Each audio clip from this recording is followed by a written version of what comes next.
Hi, I'm Jasper. My sister told the whole family I'd get nothing, not even a cent, from Dad's $94 million will. She smirked at the reading, like it was all hers. But what they didn't know was that Dad had a second will, and one sentence, just one, changed everything. It didn't make me happy. It made me remember how many years I stayed quiet, how many times I was told I didn't belong. But this time, the truth didn't whisper. It stood up in court and wiped the smile off her face. Before we dive in, let us know. What time are you listening to this and where are you tuning in from? Drop a comment. We'd love to hear from you. The chair creaked under me every time I shifted, but I didn't dare move too much. It wasn't that the thing would collapse. It was one of those standard-issue office chairs with the hard wooden back, just uncomfortable enough to remind you didn't belong. No cushions, no warmth, just like this whole room. I sat against the wall of the waiting area, a few feet from the glass door that led into the main conference room. The carpet had one of those stiff corporate patterns, blue-gray with triangles or arrows. I couldn't tell. The fluorescent lights hummed overhead. I'd been here 10 minutes, maybe 15. Long enough for my palms to start sweating, and for me to regret wearing the suit I hadn't pulled out since Mom's funeral 5 years ago. The sleeves were a little tight now, or maybe I'd just gotten older. Across the room, Serafina was perched on one of the leather chairs like she owned the place, which, considering the last few years, she practically did. She wore a sleek black dress, something probably custom, and patent heels that didn't make a sound when she walked. Not like mine. I could hear my soles squeak every time I took a step.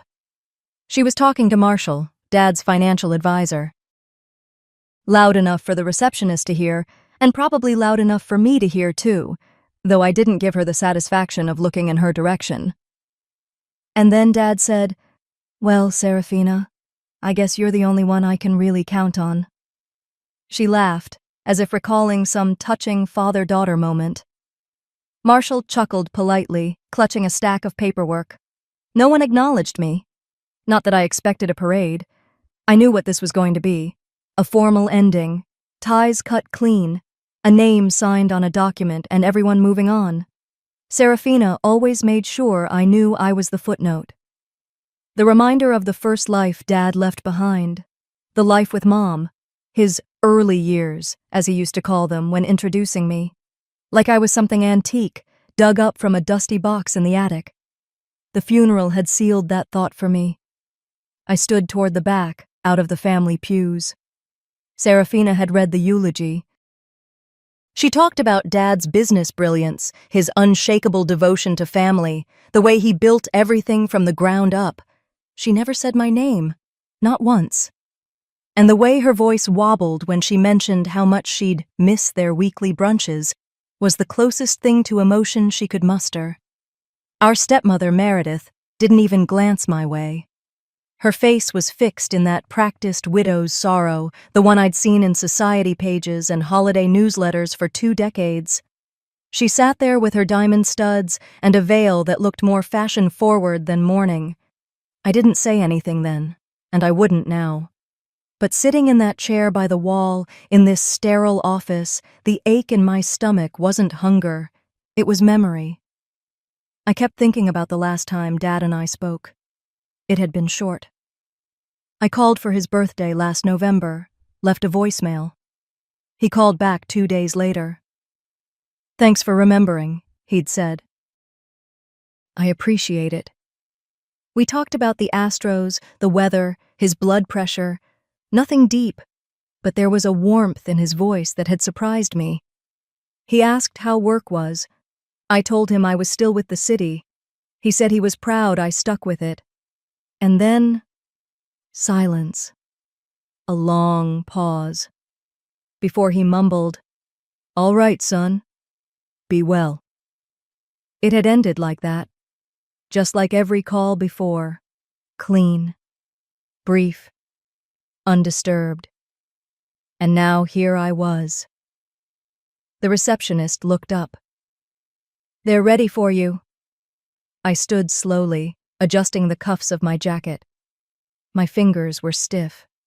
Serafina brushed past me as we entered the conference room.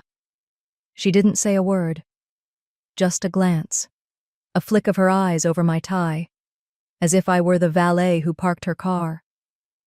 The room was all glass and chrome, a long, dark table with neatly stacked folders, bottled water, and a single white envelope.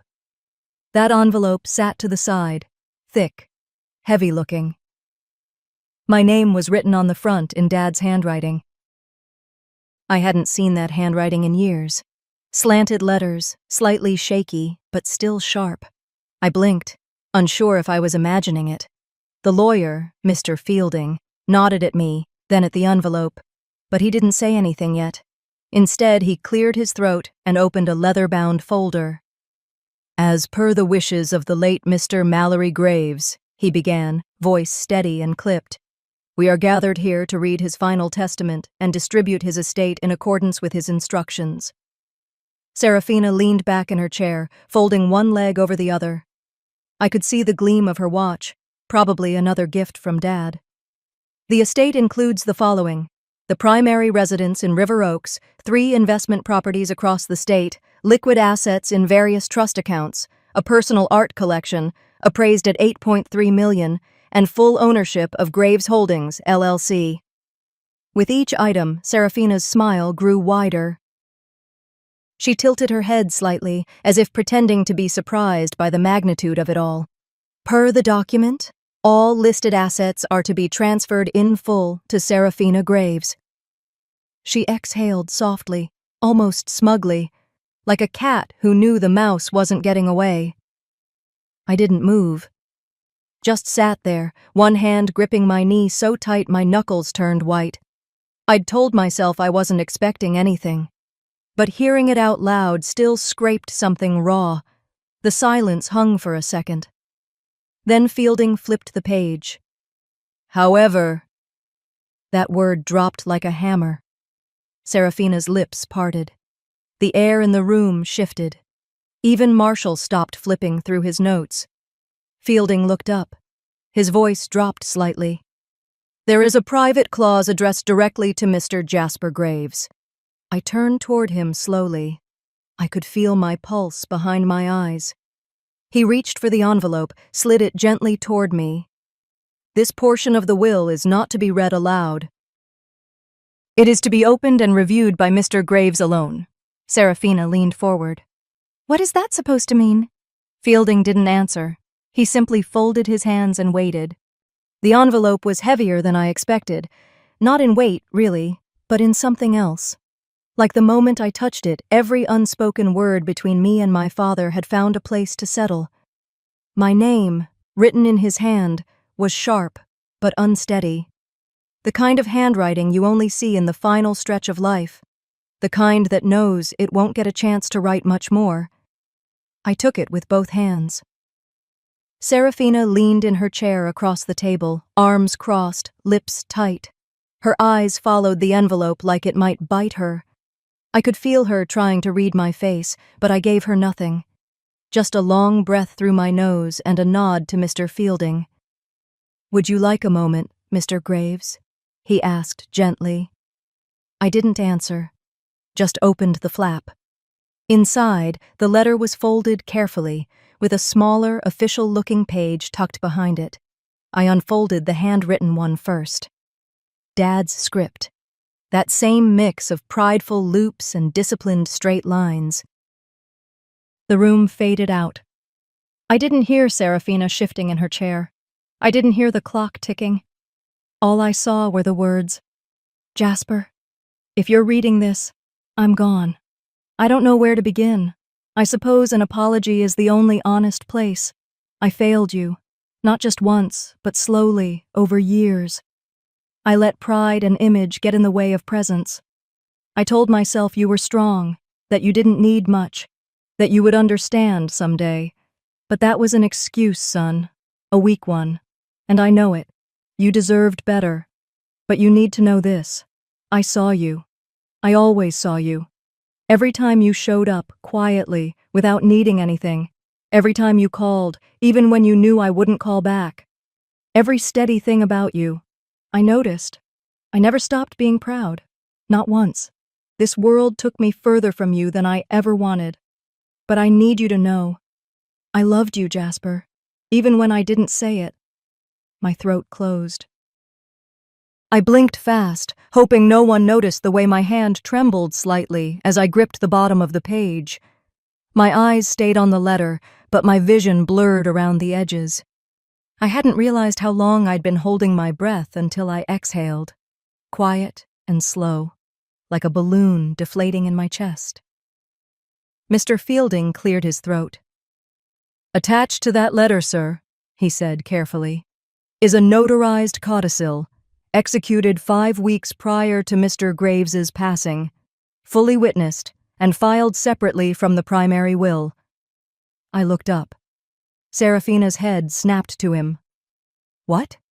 Mr. Fielding remained calm. He opened his folder, pulling out a stamped document with 2 signatures and a seal. "The codicil grants Mr. Jasper Graves sole ownership of 2 assets not listed in the publicly filed will," he continued. Seraphina's hands curled into fists on the table. "That's not possible. We reviewed everything. I worked with Dad and Meredith to file the final documents." "That's what we agreed on." He gave her a measured look. "This codicil was executed without your knowledge. That was intentional. It supersedes previous clauses regarding these 2 specific assets." She blinked, stunned for a split second before catching herself. "What assets?" Fielding turned to me. "Mr. Graves, you've been granted full title and ownership of the Hill County Ranch, 197 acres. I looked up, confused for a moment. Seraphina looked like she'd been slapped. "That place? That run-down patch of dirt?" She laughed, sharp and short, like it cut the air. I barely heard her. My mind was already spiraling back, years ago. A late-night phone call from Dad. We hadn't spoken in months at the time. Out of nowhere, he'd asked me, "Do you still remember the place with the old fence and the pecan trees?" I'd told him I didn't think about it much. I was half asleep, brushing him off. He just said, "You should." It was always yours, even back then. I hadn't known what to make of it, thought it was just nostalgia or maybe the start of some awkward confession. Now, it meant everything. Fielding continued. "Additionally, Mr. Graves is granted access rights and sole control over the contents of Safe Deposit Box 327C. "Where is it?" Seraphina asked, stiff. "That location is not disclosed in this will," he replied simply. "But Jasper will receive a separate document with instructions." "This is insane," she snapped, turning toward me. "This is a joke, right? You think you deserve any of this? Dad left you a pity ranch and a safety box? You've barely even—" She stopped herself. "You didn't put in the time." I stayed quiet. Let her spin. She leaned forward. "That land's probably not even worth a fraction of the trust. And that box? Probably a bunch of old medals or papers no one wanted." I looked at the letter again, folded it slowly, pressed the crease flat. I didn't say what I was thinking. "You're wrong, Seraphina. Dad didn't leave me scraps. He left me the one thing you never got, his truth." The lawyer set down his pen and looked at me with calm eyes. "Do you need anything else from us today, Mr. Graves?" I nodded once. "I'll need directions." That was all I said. And that was enough. I stood, slipped the letter back into its envelope, and placed it carefully into the inside pocket of my jacket. My hands had stopped shaking. I felt still. Not triumphant, not angry, just steady. As I turned to leave, Seraphina let out a bitter chuckle behind me. "Sure," she called after me. "Let's see how long you last out there. Daddy's forgotten son with a dusty piece of land and no clue what he's holding." I didn't answer her. Some things don't deserve a response. I didn't bother looking back when I left the law office. Seraphina's voice followed me out, bitter, performative, but I let it die behind the closing door. Some people talk because silence feels too much like losing. The drive to Hill County took nearly 3 hours, and the farther I got from the city, the lighter I felt. Maybe it was the space. Maybe it was the silence. Real silence. Not the kind that follows slammed doors or unspoken words at dinner tables. Out here, the land stretched wide, empty, and unapologetic. Texas backroads have a way of shaking the noise out of your head. I welcomed it. The sun was dipping low when I reached the turnoff. The gravel cracked under my tires as I slowed near the fence. At first, I wasn't sure I had the right place. It looked more like the ghost of a ranch than anything livable. But then I saw it, carved faintly into the old wood of the gate. Graves. My name. I rolled to a stop and stepped out. The hinges creaked when I pushed the gate open, rust screaming like it hadn't moved in years. My boots kicked up dust with every step. The place looked tired. Long fencing lay broken in spots, weathered posts leaning like they'd given up. A dried well stood off to the left, stone and brittle weeds surrounding it. The barn, big and hunched, seemed to watch me from across the field like it wasn't sure who I was yet. And the house? God, the house looked like it had secrets. 2 stories, pale paint flaking like old skin. The windows were intact, but the blinds behind them were drawn. The porch was solid, surprisingly, but the front door wouldn't budge. I tried the key Fielding gave me. Nothing. I tried all the windows. Nothing. Still locked up tighter than a vault, so I walked the perimeter. Around the back, I spotted a solar panel installed awkwardly on the far end of the porch roof. It looked newer than the rest of the house, like someone had tried at one point to prepare for something. I flipped the switch on the porch light out of habit. It flickered once, then came on. I smiled. Somehow, that light felt more welcoming than anything Serafina had said in the last 10 years. I climbed back into my truck and leaned the seat back. Didn't make sense to drive all the way back into town. The night air was cool, dry. I cracked the windows, pulled my jacket over my chest, and let the fatigue settle into my bones. I didn't dream much. Just shadows and that gate again. Graves carved into wood that didn't seem old anymore. It looked like a signpost, like it had always been waiting. By sunrise, the chill had slipped away, replaced by the kind of dry warmth you only get out here. I stretched, rubbed the stiffness from my neck, and walked toward the shed near the barn. The door gave easily, hinges groaning in protest. Inside was a mess. Tools scattered, rusted cans, brittle rope hanging from hooks. But past the clutter, I spotted something that made me pause. Photos, stacked in an open box, yellowed and curled at the edges. I picked one up. A man, Dad, much younger, wearing a white t-shirt, jeans dusty at the knees. In his arms, a baby with a full head of dark hair. Me. We were standing in front of this very house, and he was smiling. I blinked, startled. I had never seen this photo, not in the albums back home, not in Mom's old boxes. And there were more, dozens. A boy on a pony, a birthday cake with a 3 candle, my hand in his, walking through tall grass, so much he never told me. Behind the stack of photos was a worn manila folder. I pulled it out and brushed off the dust. The handwriting on the front read, Zoning Files, 2022.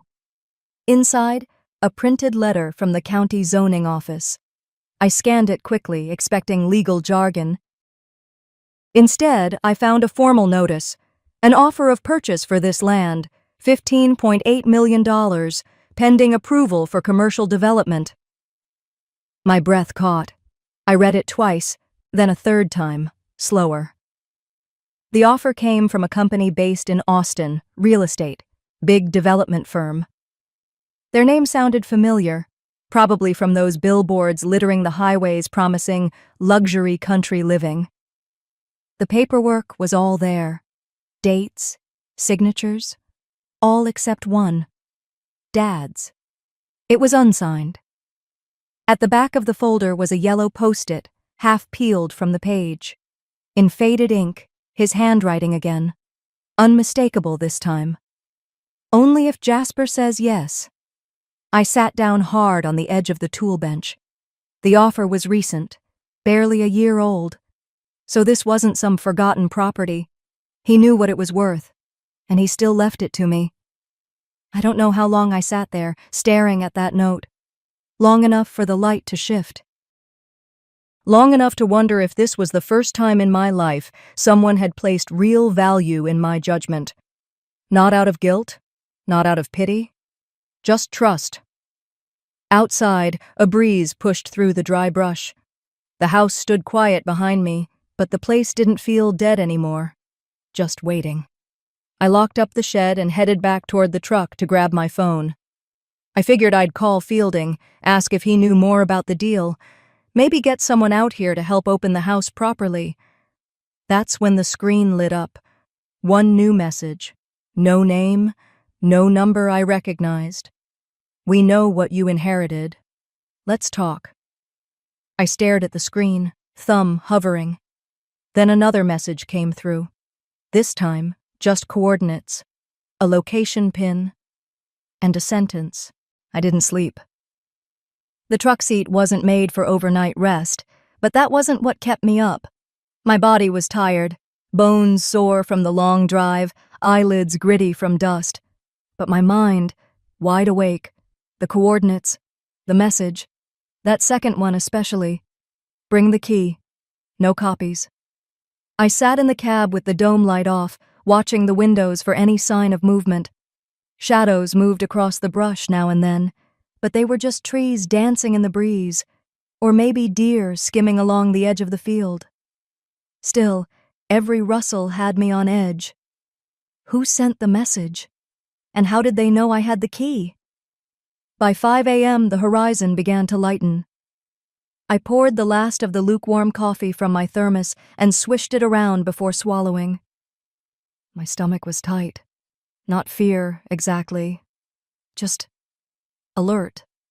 Like something was circling but hadn't made itself known yet. I didn't go straight to the coordinates. Didn't seem smart. Instead, I drove 15 miles out, parked behind a hardware store just opening up for the day, and swapped my main phone with a burner I kept for emergencies. No apps, no login, no history. Then I drove halfway back and parked in a gravel lot behind a shuttered antique store, 2 blocks from the pin's location. The last stretch I walked. Key in my jacket pocket. The metal felt heavier than before. The cafe sat at the edge of a bend in the road, one of those weathered old places you wouldn't give a second glance if you were passing through. Its paint had long since peeled away, leaving bare wood like a sunburnt back. A flickering, open sign hung in the window, though the parking lot was empty, except for one dusty sedan. I stepped inside to the sound of a tiny bell and the scent of weak coffee and fried eggs. The place was mostly empty. 4 booths, a counter, and silence thick enough to hear the hum of the fridge behind the bar. And there she was. Back booth. Early 60s, silver hair tied back in a low twist. Denim shirt, pearl snap buttons, a look that said she was born in Texas and never had a reason to leave. She had 2 mugs on the table, one in front of her, one waiting. She looked up at me like she'd been expecting me since sunrise.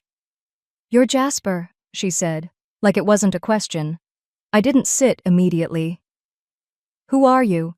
She smiled, not wide, not smug, just enough to show she wasn't rattled. "Call me Lark." "Lark." I let the name hang in the air. "You sent the message?" "I did." She gestured toward the empty seat. "Coffee's fresh." "Relatively." I slid into the booth, slow and steady, keeping my coat zipped. I didn't reach for the mug. Lark studied me a moment. "You're cautious. That's good. Your father was the same." That gave me pause. "You knew him?" "We worked together, long before you were old enough to spell your last name." I leaned forward slightly. "Worked how?" She reached into her bag, leather, worn, real, and pulled out a manila envelope, the kind lawyers use when they don't want to send anything over email. She slid it across the table like it weighed a pound of gold. Your father started acquiring land decades ago, quietly, parcel by parcel, not under his own name but through an LLC. I helped structure some of it. I opened the envelope. Inside were records, purchase agreements, deed copies, zoning confirmations. All signed, all official. There were maps, too, highlighted in yellow and green, stitched like a patchwork quilt. Every lot tied to some variation of Graves Ranch Holdings, LLC. I counted 20 separate parcels. You've been told the ranch is about 200 acres, Lark said softly. That's the main house and pasture you've seen. But that's just the heart of it. The full estate, everything under the LLC umbrella, is over 1,100 acres spread across Hill County. I blinked. 1,100? Give or take. I sat back. For a long second, I couldn't speak. This wasn't just a ranch. This was legacy-level land. Lark watched me closely. He didn't want developers to get their hands on it. That was always his fear. And Serafina? I asked. She said he had nothing left but dust, that I was inheriting burden, not value. Her smile tightened. Serafina knows more than she lets on. I have reason to believe she met with a representative from a real estate firm in Austin 2 weeks before the will was read. She reached into the envelope again and pulled out a card. White, embossed, expensive. The kind of card that doesn't say much but makes you feel underdressed for holding it. Bright Oak Development Group, I read aloud. VP of Acquisitions, she said. He met with your sister, probably dangled a figure that sounded too good to walk away from. My pulse picked up. And the key? I asked. That's for the house, yes, but not just that. Somewhere on the land, there's a vault. Your father never told me where. It was his last project. Said he didn't trust banks anymore. Said paper trails got people hurt. She paused. He told me one day, if something happened to him, the key would go to the only person he trusted not to cash it all in for a swimming pool and a Ferrari. I looked up. He meant you, Jasper. I swallowed hard. So what are you saying? I'm saying you've got something powerful now. Land, leverage, legacy. But you also have a target on your back. There are people who'll want you to sell. And if you don't, they'll try to take it anyway. I stared down at the table. The coffee had gone cold. The key felt like it weighed 10 pounds in my pocket now. Why tell me all this? I asked. What do you get out of it? Lark hesitated. I owed your father. He helped me once when no one else would. I don't take that lightly. The bell over the door chimed softly. A man stepped in, didn't even glance our way, headed straight for the counter and asked for a breakfast sandwich to go. Lark leaned in slightly.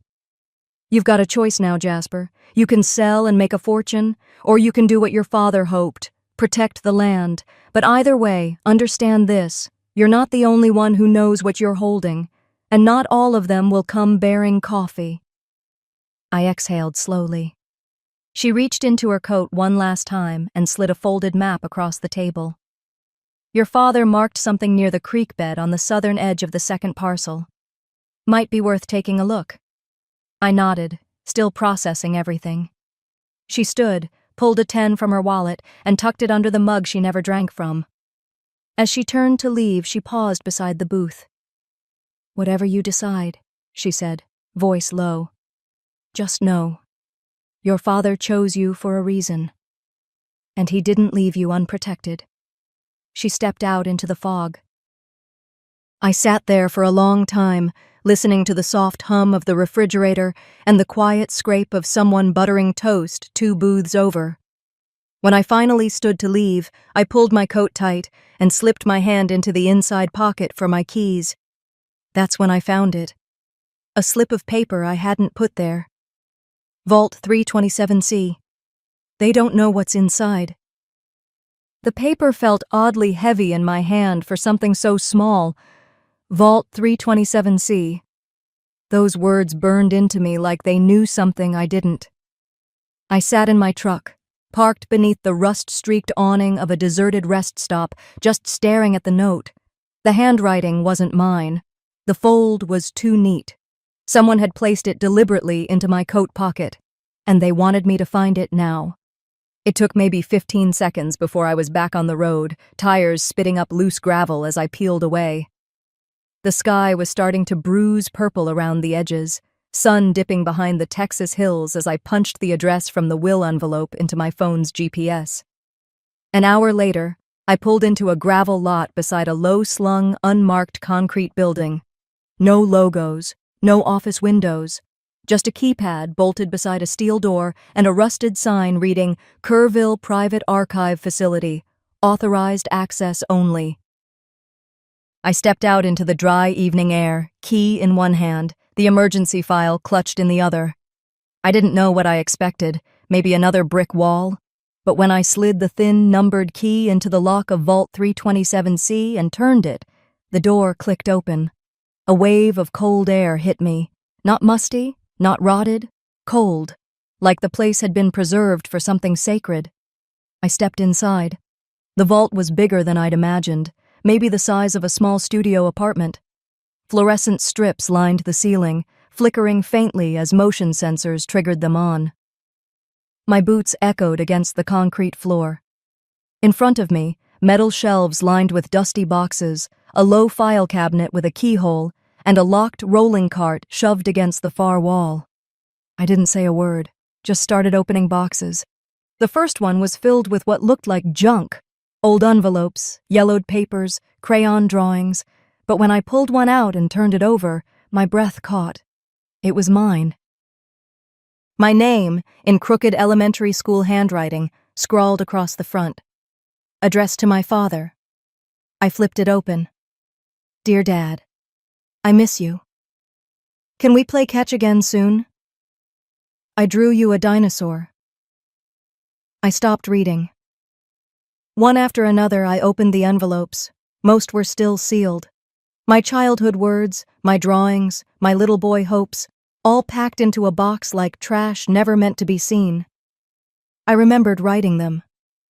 But I never remembered sending them. They'd been taken. Stolen from my room. Collected without my knowing. Why? The file cabinet was next.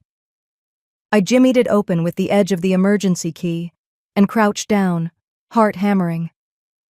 Inside were thick folders, legal transcripts, medical charts, photos. I picked up one with a faded sticky note on it. Julia, custody case. I blinked. My mother's name. I'd barely known her. Serafina always said she ran off. Couldn't handle being a mom, she'd sneered once. But here, in black and white, were court documents showing something very different. My father had fought for me, fought hard. The case file showed evidence that she hadn't just left, she'd disappeared. And it hadn't been clean. Witness statements, police reports, some heavily redacted, hinted at a darker reality. One officer suspected foul play. Another claimed the case was complicated by family interference. My stomach twisted. A name popped up over and over in the margins, redacted each time except for the initials, C. B. Morgan. It rang no bells, but whoever they were, they'd been involved. I made a mental note to find them. In the back of the cabinet, I found a small metal lockbox. I braced myself as I opened it. Inside, a VHS tape labeled in marker, for Jasper, play alone, and a heavy manila envelope with bold block letters, do not trust Serafina. I stood there in silence, the weight of that sentence pressing down on me like a boulder. Do not trust my sister. I wanted to rip it open right there, but I needed to see the video first. The only place open that late in Kerrville was a little tech store tucked beside a vape shop and a diner with flickering neon. I handed the tape to a guy who looked like he was barely out of high school. You think you can digitize this? I asked, watching him flip the plastic cassette in his hands like it was a relic. Give me 30 minutes, he said.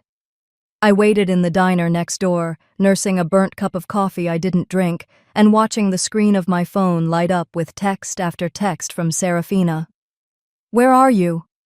Dad's lawyer is calling. You're being paranoid. Just come home." I didn't reply. Half an hour later, I was back at the motel, curtains drawn tight, TV muted. I plugged the flash drive into my laptop and clicked the file. The screen went black. Then, static. Then, his face. My father. He looked older than I remembered. Tired, grayer, thinner. His eyes were serious, in a way that made me sit up straight without meaning to. "If you're watching this, son," he said quietly, "then they found a way to silence me." I felt my chest go tight. "The truth, it's worse than you think. And it starts with your uncle." I blinked. Uncle? My father didn't have a brother. At least, that's what he always said. I leaned closer to the screen, heart thudding so hard it echoed in my ears. He looked dead into the lens and said, "Your uncle.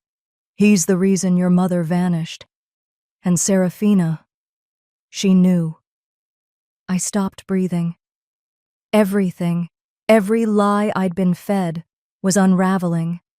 The screen went to black, and I sat there in the silence, cold creeping through me in that motel room, wondering what else I never knew. I sat on the edge of the motel bed, laptop still open, the screen frozen on my father's face mid-sentence, eyes narrowed, jaw clenched, like he knew something might stop him from finishing the thought. I hadn't moved since the video ended, and it had been, what, 2, maybe 3 hours? The air in the room had gone stale. I hadn't cracked the window. I hadn't even turned off the light. I kept hearing those words again and again. Your uncle. He's the reason your mother vanished. Except my father never had a brother. Not once in all my childhood stories, not even in the quiet, whiskey-soaked moments after dinner, when he let his guard down a bit, never once had he said he had a brother. And yet, the way he said it on that tape, low, certain, bitter, it didn't sound like a metaphor. It sounded like blood. I barely slept. I didn't even bother trying to crawl under the covers. I just sat there, half slumped against the headboard with my coat still on, laptop balanced on my knees. And at some point I must have dozed off, because when I opened my eyes again, the sky beyond the curtains was a soft gray, the kind that comes before the sun gets serious. I washed my face in the sink, chugged some motel coffee that tasted like cardboard, and booted up the laptop again. This time I started digging. The Wi-Fi barely held a signal, but after some slow searching, I found an archived site for local private investigators. Most of the links were dead or redirected to law firm ads. But one stood out. C.B. Morgan Investigative Services. Retired. Retired. Of course, nothing in this mess could ever be easy. Still, there was a note at the bottom of the listing. Last known office, Kerrville, TX, 120 Pine Street. No longer active. It wasn't even 9 a.m., but I was already throwing on my boots and heading out the door. The drive into Kerrville was quiet. Highway signs blurred past as I replayed the video in my mind. My stomach tightened every time I remembered my dad's face when he said Serafina knew. I didn't want to believe it, but I'd already learned the hard way that wanting didn't mean much when it came to family. Pine Street was just off the main road downtown. It was the kind of street you'd miss if you blinked, lined with weathered storefronts, cracked sidewalks, a few antique stores, and a cafe that looked like it hadn't changed its menu since the 80s. I pulled into a diagonal parking spot across from a place with a hand-painted sign, Morgan's Maps Curiosities. Not what I expected from a former PI's office. I stepped inside and was immediately greeted by the smell of old paper and cedar. A younger guy, maybe in his early 30s, looked up from behind the counter. Wavy hair, wire-frame glasses, and an expression that said he'd already pegged me as not here for maps. "You looking for something specific?" he asked, setting down the book he was reading. I hesitated. You Caleb Morgan? He tilted his head. Depends on who's asking. I pulled the emergency key from my coat pocket and placed it on the counter. My name's Jasper. Your father investigated something for mine. His name was Elliot Buchanan. The man's expression changed in an instant. He didn't flinch, but something behind his eyes shifted, like a curtain had dropped. Wait here, he said. He disappeared through a beaded curtain in the back. A few minutes later, he returned carrying a dusty cardboard box labeled in Sharpie, Buchanan, McKellar dispute. Dad kept everything, even stuff he wasn't proud of, Caleb said as he placed the box on the counter. Told me to hand this over if anyone from the Buchanan family ever came looking. Said I'd know it when I saw it. I nodded, heart thudding as I lifted the lid. Inside were folders, yellowed with age. Old photos, legal papers, a couple cassette tapes, and a plastic sleeve containing a newspaper clipping from 1997. The headline hit me like a punch. Kerrville developer Nathan McKellar, convicted in land fraud case, sentenced to 18 years. I stared at the photo of a man in handcuffs being led out of a courtroom. He looked eerily familiar. Same jawline as my dad, same intense brow, but rougher, hardened. I flipped through the pages, trying to absorb it all. One article mentioned my mother's name, Julia Buchanan. She had worked for McKellar briefly, in the months before she disappeared. Another note tucked into the folder said simply, no confirmed link between Elliot and Nathan, though speculation exists of familial ties. DNA sealing order placed 1998. My hands were shaking. They sealed records. My father erased his own brother from our lives. And when my mother got close, she was gone. I looked up at Caleb. Do you know what happened to Nathan? Caleb nodded slowly. Released 6 months ago, quietly, didn't even hit the local news. Where is he now? Caleb hesitated. You're not gonna like it. He pulled a manila folder from under the counter and opened it. Inside was a photocopy of a deed transfer, dated 4 weeks ago. Serafina's name was listed as the primary recipient, and the seller, Nathan J. McKellar, signed as managing partner of Sundown Equity, LLC. My mouth went dry. You're telling me my sister is doing business with the same man who helped destroy your mother's life? Yeah, Caleb said. And from what I've seen, it's not just a paper transaction. There's more. She's been through this town a lot recently. Even left a few flyers here for estate planning and expansion opportunities. Real polite, but slick. I stared down at the documents, the photo, the faded ink on the newspaper clipping. I felt like I'd stepped into a slow-burning nightmare. Nothing screamed, nothing exploded, but it was all unraveling in front of me. How long do you think she's known? I asked quietly. Caleb shrugged. Long enough to lie about it. I gathered the documents into the box and turned toward the door. Caleb stopped me with one last sentence. If Nathan's back, you might want to be careful who sees you. He didn't exactly leave his past behind. And people like him, they don't like old stories coming back to life. I nodded without a word and stepped out into the sunlight. The air felt different now, like it didn't belong to me anymore. I carried the box back to the truck and placed it gently in the passenger seat. And as I started the engine, I felt it in my gut. This wasn't just about inheritance anymore. This was blood. This was war. I didn't sleep that night. I kept staring at the ceiling, wondering how long Serafina had known, and whether she was in this deep enough to bury me, too. By morning, I was already back on the road.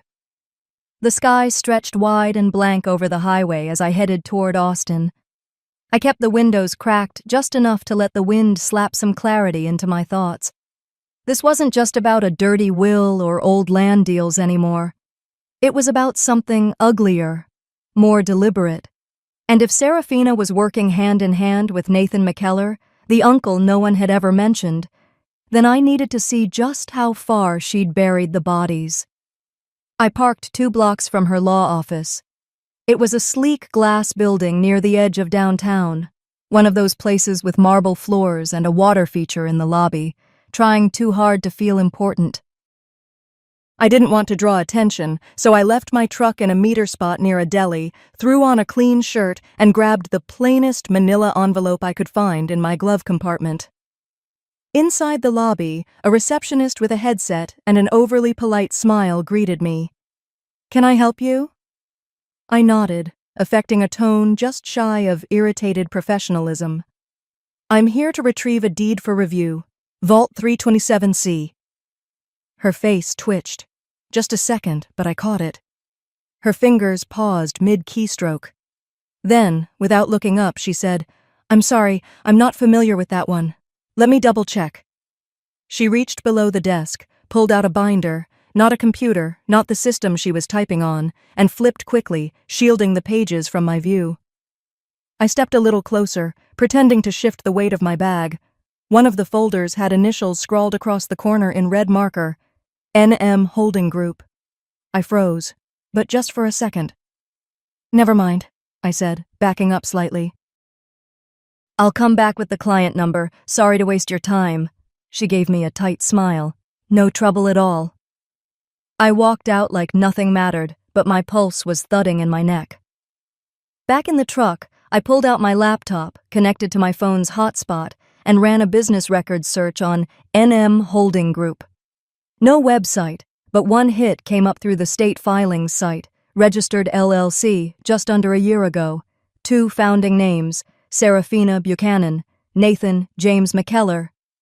The screen nearly slipped from my hands. They had been working together. Whatever Serafina had been feeding the family about Dad's will, this was something entirely different. The county records office was only a few blocks away. I made it there before noon, skipped the front desk, and went straight to the public records terminal. I typed in NM Holding Group and narrowed by parcel transfers in the last 6 months. Dozens of entries appeared. Tiny tracts of land, mostly rural. Most of them had originally been in Dad's name, but the thing that hit me like a punch to the ribs, none of them were listed in the version of the will that had been read out loud. One sale in particular stood out. A 117-acre piece near Fredericksburg, sold for $11.3 million. Proceeds routed to Sundown Equity, an offshore entity based in the British Virgin Islands. The sale date? 2 days before Dad died. I clicked deeper into the authorizing deed and saw a digital signature. Elliot Buchanan. Except, Dad never signed anything digitally. He still wrote checks with a fountain pen. I sat back, heart racing. This wasn't just omission. This was fraud. It was starting to make sense now, why Serafina had smirked through the entire will reading, and why the estate lawyer had looked like he was suppressing a secret. I pulled up the official version of the will on file with the clerk's office. Then I dug into the vault backup, the scanned copy I'd found with Caleb. They didn't match. Paragraphs were missing, sections redacted, and right near the end, on the vault copy, were the words I hadn't heard during the formal reading. "All remaining assets shall be divided equally among my surviving children without exception." That sentence alone could tear the entire probate process apart. And they'd cut it out. I printed everything, copies of both wills, parcel transfers, the NM Holding Group filings. I paid in cash at the counter, tucked the papers into my bag, and stepped out into the sun. The afternoon heat hit me like a wall, but it barely registered. I was walking back toward my truck, head down, eyes scanning the sidewalk, when my phone buzzed. No caller ID. I almost didn't answer. But something told me I needed to. I brought it to my ear. "Yeah?" There was static. Then a voice. Distorted. Filtered. "You don't know what you're doing." I stopped cold. "Walk away," it said. "Or you'll end up like your mother." Then silence. The call dropped. I stood frozen on the sidewalk, traffic buzzing past, files clutched to my chest. My mother never ran away, and now I had proof they didn't want found. I stepped off the sidewalk and into the parking garage, the echo of that distorted phone call still rattling around in my ears. My hands trembled as I unlocked the truck, but I wasn't scared. Not really. I was angry, and I had something better than revenge now. I had proof. I drove straight to Edgerton Associates. No stops. No music. Just the sound of tires humming over hot asphalt and the loud churn of thoughts clawing for air in my head. If what I was holding was real, if the will I found matched what Dad had actually wanted, then I needed someone who could make it matter. And that someone sat behind a cherrywood desk on the 14th floor of an old firm in downtown Austin. Mr. Edgerton wasn't expecting me, but when I walked through that glass door, the receptionist barely had time to stand. I was already halfway to his office. He looked up from a stack of manila folders, expression unreadable. "Mr. Buchanan," he said, "this is a surprise." I closed the door behind me. Quietly, purposefully. Then I pulled the documents from my bag and laid them one by one across his desk. Dad's real will, the forged digital deed, the land transfers, the LLC filings, the list of properties, the records that tied Serafina and Nathan together. Edgerton didn't speak for a long time. He took off his glasses, rubbed his eyes, and leaned in. "I was wondering when this would come out," he murmured. I sat forward. "So you knew?" He didn't deny it. Just opened a drawer and pulled out a thin envelope, sealed in wax. "Your father left this with me before he died. He instructed that I not disclose anything unless a certain clause was triggered." I stared at him. "Clause?" He opened the envelope slowly, reverently, and unfolded a single sheet of ivory paper. The ink was black, typed, centered, crisp. "If either of my children take action, verbal or legal, to deprive the other of their rightful share, they forfeit all claims, and my trustee is to release the second version of this will immediately." My heart knocked against my ribs. "That clause was read," he said, tapping the page. "You may not have realized it, but during the will ceremony, the moment your sister objected to you receiving any portion, she triggered it." My lips parted. "So you've had this the whole time?" He nodded once. "It was not mine to share. But it is now." He slid the original document across the table toward me, along with a certified copy of the alternate will, the one with the equal distribution, the real one. Dad's will hadn't been about punishment or control. It was about fairness, and Serafina, in her arrogance, had disqualified herself with her own mouth. "I can file a motion today," Edgerton continued. "It'll take 3 days to schedule a hearing in probate court." He started typing as he spoke, pulling up court documents on his screen, printing forms, signing and stamping where necessary. His calm was surgical, efficient, but underneath it I could feel it. He was livid too. "You understand," he added, "this is going to make waves. Nathan McKellar is not a man who enjoys being exposed." I looked him square in the eye. Neither am I. It was late afternoon by the time I walked back out of the office. The sun was sinking low, painting everything in gold. And for the first time in a long while, my shoulders didn't feel like they were carrying the weight of someone else's secrets. I got in the truck, drove, didn't even know where I was headed until I passed the big white country club gates on Westlake Drive. The banner out front read, "Trustee Appreciation Dinner, hosted by the Buchanan family." Of course. I parked across the street and watched. Cars rolled up one after another. Mercedes, BMWs, the kind of vehicles that never had dust on them. Guests walked in wearing linen and diamonds, sipping wine before they even made it inside. I didn't go in. I didn't have to. Because as Serafina stood at the podium inside, hair perfect, voice sweetened with the faux humility of someone drunk on power, a man in a gray suit walked through the side door. He carried a stack of envelopes, sealed, stamped. He handed one to each guest.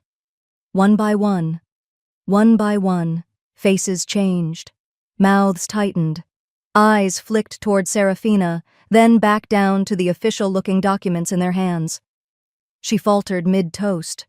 One older woman leaned to the man next to her, whispered, "Is that the McKellar?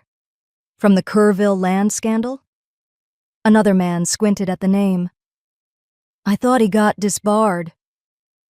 Someone near the back of the room pulled out a phone, and just like that, the air shifted. Whispers spread like a fuse crawling toward dynamite. And inside each envelope, official notice of will contestation, motion to suspend asset distribution, and subpoenas, one for Serafina Buchanan, one for Mr. Nathan McKellar. Back in my truck, I clicked upload on the folder of documents I'd compiled, tagged to local legal podcasts, anonymous court-watching blogs, and a retired judge who now ran a newsletter called Probate Pitfalls. I didn't sign my name. Didn't have to. By sunset, the first podcast episode was up. The host's voice crackled through my Bluetooth speakers as I drove home. "We're breaking something big tonight, folks. A little firm called NM Holding Group may be sitting on a pile of inherited fraud, with a founding partner tied to a decades-old estate embezzlement. You heard it here first." I turned the volume down. Didn't need to hear more. I already knew how this would play out. For once, I didn't need to kick down a door, beg someone to listen, or sit quietly while others spun stories about who I was. This time, I had the story. This time, they were the ones scrambling. And I didn't need to watch her world fall. I just needed to show up when the dust cleared and take back what was mine. 3 days passed like slow thunder. Not loud, not sudden, just steady pressure building. I didn't sleep much, but it wasn't anxiety. It was clarity. I had everything lined up, labeled, notarized. And now it was time. That morning, the sun was already high by the time I pulled into the courthouse parking lot. The building stood there like it always had, neutral, beige, unmoved by family drama. But inside, you could feel it. The energy, like a storm waiting for someone to crack the sky open. I walked in with Mr. Edgerton on one side and a quiet man in a blue suit on the other. The man barely spoke, only nodded when introduced. Investigator with the state bar. He carried no briefcase, just a slim file tucked under his arm like a sealed verdict. As we pushed through the double doors to the probate courtroom, I paused, packed. No exaggeration, people were shoulder to shoulder. A few folks I recognized from Dad's board of trustees, others from Serafina's circles. A few reporters. Whispers flicked through the air like moths in a jar. And right up front, Serafina. She wore white, like it was some kind of peace offering, her hair pulled into a perfect twist, her face unreadable. Except for that little flicker in her eyes when she saw me walk in, flanked by legal firepower. Nathan sat beside her, looking as smug as ever. But when he spotted the investigator, the color around his collar seemed to shift. He leaned in and whispered something to his attorney, who stiffened slightly. Good. I took my seat. No theatrics. Just opened the heavy binder in front of me and laid out what mattered. Receipts, documents, every timestamp I'd spent weeks compiling. The judge entered moments later. A woman in her 60s with a reputation for zero tolerance for games. "We are here," she began, voice clipped, "to determine whether the current will entered into probate reflects the true and lawful intent of Mr. James Buchanan, deceased." She nodded to Mr. Edgerton. He stood calmly. "Your Honor, I submit for your review an alternate version of the will, drafted and signed under confidential instructions by Mr. Buchanan. This version includes a conditional clause that was triggered at the prior reading." He passed the sealed copy to the clerk, then handed the court an outlined summary. The room rustled. "This version," Edgerton continued, "divides the estate equally between both children, Mr. Jasper Buchanan and Miss Serafina Buchanan, with one critical condition, that neither attempts to obstruct, manipulate, or contest the estate in bad faith. Furthermore, A trust was established in Mr. Jasper Buchanan's name for the purpose of investigating questionable asset transfers in the 6 months leading up to Mr. Buchanan's death. He paused, then looked directly at Serafina.